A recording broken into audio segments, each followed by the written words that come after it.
Hey YouTube, det bliver en hurtig video, for jeg har forberedt mig lidt, og at det er mange ting, vi skal lave. Vi skal sætte billeder ind, og jeg har lige forberedt lidt. Det vil jeg til at gøre fremover lige. Jeg har lavet billede, så foto 1, det er lavet, den er 700 lang og 400 høj. Vi skal have en højning, så har jeg lavet en lektion 4, HTML side. Lige sat op med standard, lige lavet en tabel. Den har en border på 2. Den er 700 pixels bred og 500 pixels høj, ligesom billedet. Så har jeg lavet nogle table rows og table data. I table data, der skriver vi i stedet for A, vi skal faktisk linke, i stedet for AF, så bruger vi IMG mellemrum SRC, når vi linker.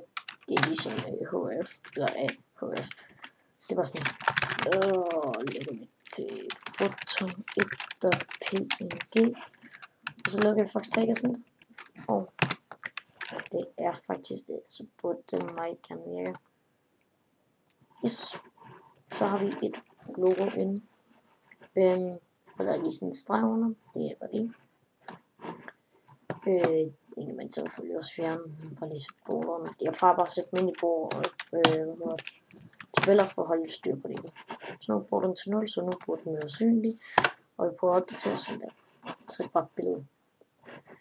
Jeg ved ikke, bare for at I følger med i de andre tutorials, og så har jeg linket til den. Jeg har bare skiftet Google-linket ud med version 4. Og her i indeks, der er den selvfølgelig afdeling 1, og forlænget der betyder. Jeg har ikke ret noget indeksfilm. Det er et hurtigt billede.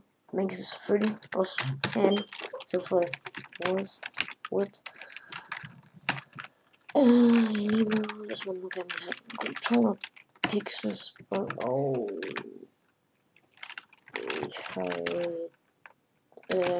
måske på 700 eller hvad skal jeg sige 100 pixels høj.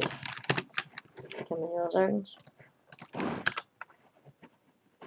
Sådan der. En lille anden ting man også kan gøre, det er at man kan lære, nu gider jeg ikke lige have det der, det er lidt dumt ud, hvis man ikke lige leger med det at få en sted trygt, det gider vi ikke lige nu. En anden ting tilføje, det er alt lige nu.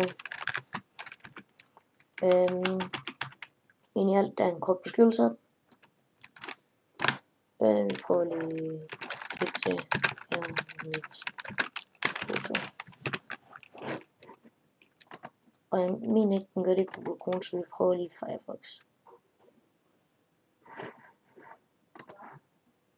Nej, det gør den heller ikke Firefox, altså når man kører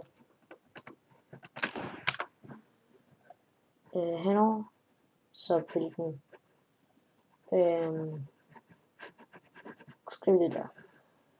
Men nogle gange, hvis den ikke lige en eller anden fejl ikke kan indlæse billedet, så i stedet for at det står et kryds, så vil det lave et lille rødt kryds og skrive og alt. Så den runder vi af. Det er bare lidt attributter på det, I kan prøve at sætte lege med det lidt. Prøv at sætte linken på, det er jo bare til for herinde. Og det jeg slutter på at lege lidt med. Det skal nok komme til at virke for jer, og så ses vi næste gang. See you.